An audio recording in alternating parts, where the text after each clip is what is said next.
동성 화인텍 2022년도 실적을 스루풋 회계로 분석을 하고 연말까지 매출을 예측해 보는 내용을 진행하도록 하겠습니다. 매출은 19.3% 증가했고요. 영업이익은 47.3%가 감소했습니다. 그리고 재고자산 회전율은 4.8회전으로 나타났고요. 그리고 분식회계 개연성 가정이라고 부제목을 달지 않을 수가 없는 그런 분석 내용이 되겠습니다. 구독, 좋아요는 제게 큰 힘이 되겠고요. 1.5배속을 보시기 바랍니다.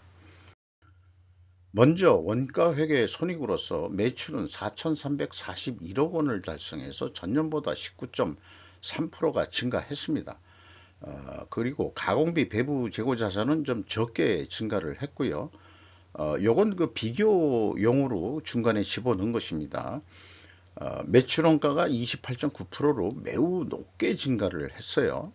그러니 그 매출 총이익이 떨어질 수밖에 없고 또 판매 관리비를 조금 줄였습니다만은 영업이익은 156억 원대로서 전년도 330억보다 거의 배가 떨어졌습니다. 그래서 52.9%가 하락을 했습니다. 원가 회계상으로는 그렇게 결산이 됐습니다. 그리고 뭐 이 원가 생산성이라는 거 참고적으로 매번 써 있지만은 한번 설명을 하면은 그 공장의 생산성 이런 개념이 아니고 전체적인 관점에서 매출 나누기 그 총 운영비 경영 영업비용 매출원가 더하기 판매관리비죠. 이거로 봤을 때 0.06포인트가 하락을 했다. 이렇게 이제 볼 수 있겠습니다. 스루풋 회계로 분석한 내용을 소개를 하면은 매출에 비례하는 매출 재료비가 2,561억 원대로서 28.8%. 이거를 보더라도 원재료 가격이 아마 크게 상승했다라고 1차 추론을 할 수 있겠습니다. 금액상보다도 스루풋은 금액상보다도 스루풋율이 4.3% 하락을 했죠. 마진율이 매우 크게 떨어졌다 이렇게 볼 수 있겠습니다. 그리고 운영비용이 17.7%가 증가를 했습니다. 여기 가공비가 매우 크게 상승이 된 게 나타나죠. 그래서 이 TOE 생산성도 떨어졌고 그 다음에 영업이익은 132억 원으로서 원가회계 영업이익보다 23억 8천만 원이 적은 수치가 되겠습니다. 이것은 가공비 배부 재고자산이 크게 증가를 했기 때문입니다. 매출이 증가한다고 해서 일반적으로 재고들을 증가시키는 경우가 있는데 이 기업의 경우에는 WCAI 가공비 배부 재고자산이 68억 원 증가했습니다. 전년도보다는 그 증가액이 크질 않죠. 대신 반대로 원재료가 크게 증가를 했습니다. 이거로 봐서는 2023년도에 그 원재료가 좀 내려가고 제품 재고가 좀 많이 증가하지 않겠냐. 일단 이 원재료 재고가 많다는 것을 그렇게 생각해 볼 수 있겠습니다. 또한 원재료 가격이 크게 상승을 했기 때문에 금액상으로도 이게 좀 올라간 게 또 포함하고 있겠죠. 이렇습니다.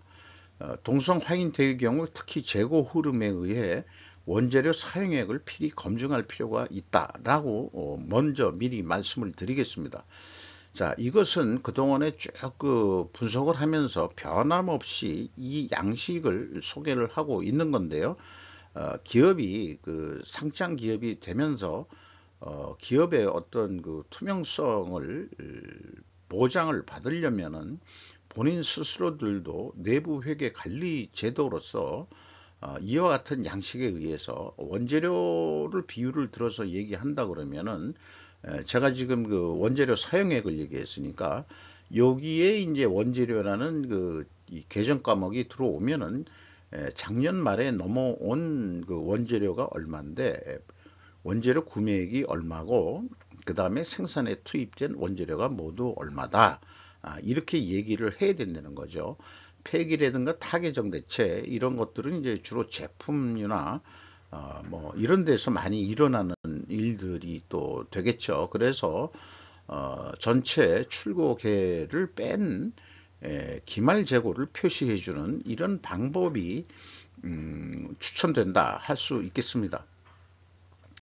비용의 성격적 분류 내용에 들어와서 A 재고자산의 변동 범위를 검증하는 것이 재고 투명성의 이 핵심적인 그 검증 내용이 되겠고요.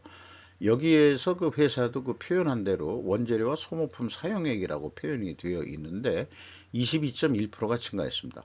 개인적으로는 소모품은 재료비 성격으로 넣어서는 좀 곤란하지 않느냐. 이런 그 재료비 성격에 넣으려고 그러면은 부재료라면은 이해를 하겠는데 소모품이라는 것은 그 제품에 어디 그 표시가 되는 게 아니거든요. 제품을 생산하면서 소모성이 있는 거기 때문에 저는 그 공장 이 가공비에 넣어야 된다. 이 소모품 비라고 해가지고 이런 생각을 가지고 있습니다. 근데 많이들 그 재료비를 좀 올리려고 해서 그런 건지 운영 비용을 아껴라 어떤 식으로 맨날 원가절감 하니까 이 소모품 비라는 것을 그 재료비에 넣는 기업들이 많이 챙긴 것 같은데 그것은 결코 바람직하지 않다고 생각을 합니다. 자관 그 ABC 또한 매출 원가 재료비는 33%가 크게 증가를 했습니다. 그리고 운영비용은 17.7%가 증가를 했습니다. 이 운영비용에서 죄송합니다. 이 운영비용에서 판매관리비를 뺀 것이 공장 가공비가 되겠는데 금액상으로 22.1%가 증가했는데요. 우연히도 이 2년 이상 똑같이 가공 비율은 변동이 없습니다. 자, 그러면은 이 재료비가 크게 증가를 했는데도 가공 비율은 변동이 없다. 또 그 재료 비율이 변동이 없다. 이걸 어떻게 해석해야 될 거냐 하면은 결론은 가공비가 많이 증가했다고 볼 수밖에 없는 거죠. 가공 비율의 변동 없이 원재료 가격의 변동 여부를 파악할 수는 없죠. 스루프 손익의 매출 재료비 증가율과 비성분 매출 원가 재료비는 분명 상관관계가 있는데 일단 1차 의구심이 여기에서 좀 들어간다고 할 수 있겠습니다. 이렇게 그 33%나 이 매출원가 재료비가 증가했음에도 불구하고 총 제조 비용에 대한 비율로는 그 재료비가 증가한 게 안 나타나죠. 그러면 결국은 그 가공비가 크게 올랐다고 볼 수밖에 없는 거죠. 가공비액을 22.1% 증가시킴으로써 총 제조 비용에 대한 가공 비율을 만들었다라고 의심을 해보는 엉뚱한 의심을 좀 해보게 되는 그런 상황이 되겠습니다. 자, 그렇게 해서 우선은 재고자산 매출원가 회계투명성 검증 3단계로서 PQ 총 제조 비용의 차이가 3년 연속 매우 크게 차이가 납니다. 또한 이 PQ 총 제조 비용의 차이는 PQ PQ 생산 재료비의 차이이기도 합니다. 그것은 결국은 재고자산의 변동 범위의 차이인데 그 차이가 위에 이 차이액과 일치를 함을 보여주고 있습니다. 근데 이것을 좀 더 풀이해서 얘기하면은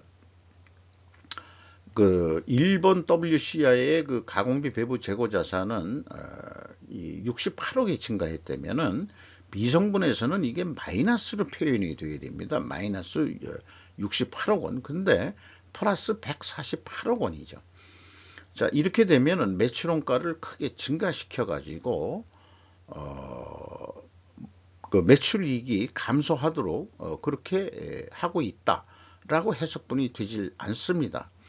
그럼 2022년도는 또 반대죠.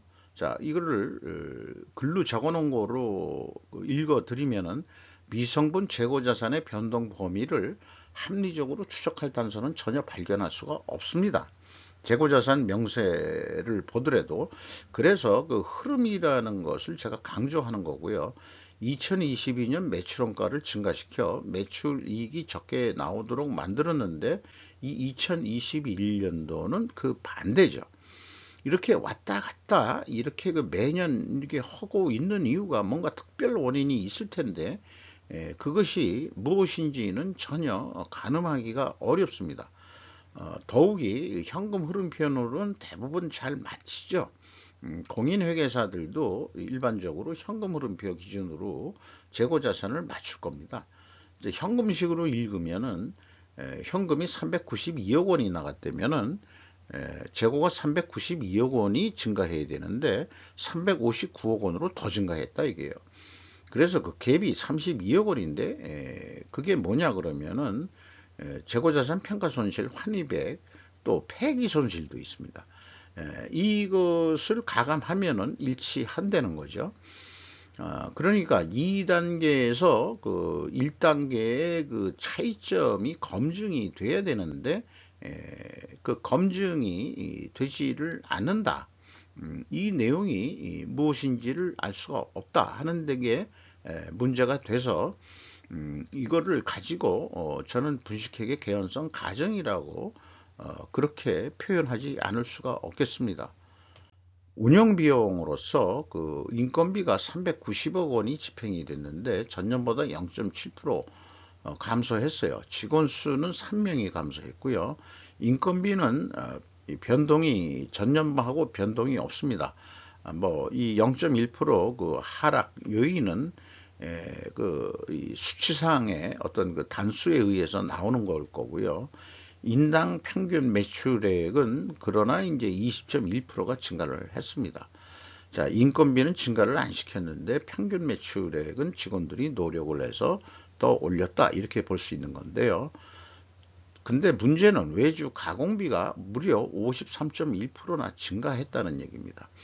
그러면은 아까 그 이 가공 비율이 왜 그 똑같으냐, 원재료 가격이 그렇게 상승을 했는데, 그럼 가장 핵심적으로 그 가공비가 크게 증가한 원인을 보면은 이 외주 가공비가 가장 크게 영향을 미쳤다고 볼 수 있겠습니다. 자, 외주 가공 성격이라는 것이 일반적으로 이것도 인건비 성격으로 포함할 수 있는 거거든요. 그러니까 직영 진원들의 인건비는 변동이 없고 거꾸로 내려간 꼴인데 외주 주는 데는 이렇게 그 가격을 크게 인상을 해줄 수 있냐? 매출액이 이게 매출액에 비례하는 외주 가공비라고 또 생산에 비례하는 걸 수 있겠죠. 그 외주 가공비는. 그러나 말하자면은 그 매출이 증가한다면은 그 생산도 결국은 증가를 시킬 거고 그렇습니다만은 또 재고도 줄였다. 제품까지 나오는데 뭔가 외주 가공을 했다 그러면은 외주 가공도 조금 이렇게 많이 올라서는 좀 곤란하지 않겠냐 이런 생각이 객관적으로 인식이 되는데 이게 좀 이상하다 이거죠. 이렇게 많이 53.1%나 크게 증가시킬 수가 있느냐. 인건비는 안 올라가는데 이게 좀 의심스럽다 이렇게 좀 말씀드릴 수 있겠고요. 그리고 경영평가 지표에 와서 그 재고 회전율은 4.8%로 상승을 했습니다. 그리고 그 스루풋율은 4.35%가 하락을 했습니다. 이렇게 역방향이면은 분석 경험상 분식회계 개연성 가정을 세웁니다. 그러나 회사가 이를 반증하려면 원재료 가격 하락과 판매 가격 하락으로 입증해야 되는데 스루풋손익 원재료 가격 상승 추론과는 모순이 됩니다.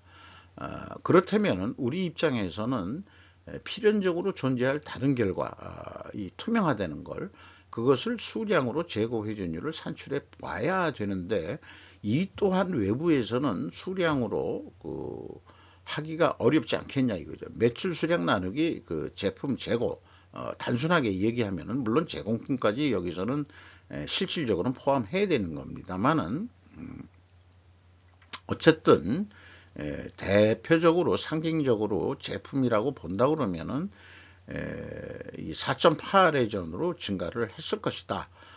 그렇게 되면은 그 반증이 될 소지는 있어요. 그러나 현재까지는 다 그 검증이 불가능한 거기 때문에 개연성 가정은 반증이 되기 전까지는 유효한 그런 가정이 되겠습니다. 참고적으로 비유적인 건데요. 할 수 없어서 포기했던 거지만 회사가 이 단가 자체를 자기네들이 가중평균으로 단가를 뽑아 가지고 표기를 했다. 그러기 주석이 돼 있어 가지고 원재료를 이 가중평균을 더해 봤는데 29.9%가 증가를 했어요. 상승이 됐어요.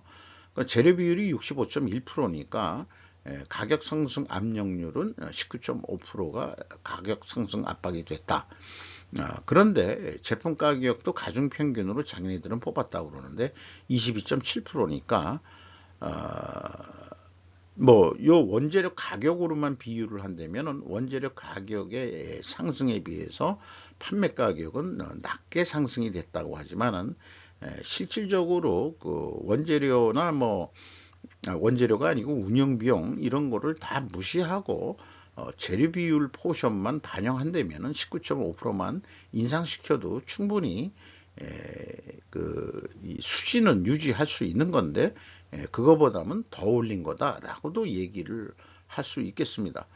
다만 말하자면 회사 입장에서는 원재료 가격 상승보다는 판매 가격을 많이 못 올렸시다 라고 얘기를 변명을 해야 될지는 모르죠. 그러나 이 원재료 전체 총 제조 비용은 포션이 재료 비율이 65.1%이기 때문에 상승 압박률은 19.5%뿐이 안 됐다.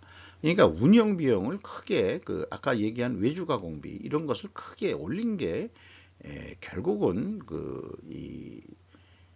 좀 전체적으로 영업 이익이 내려가는데 영향을 미쳤다. 이렇게 볼 수 있겠죠.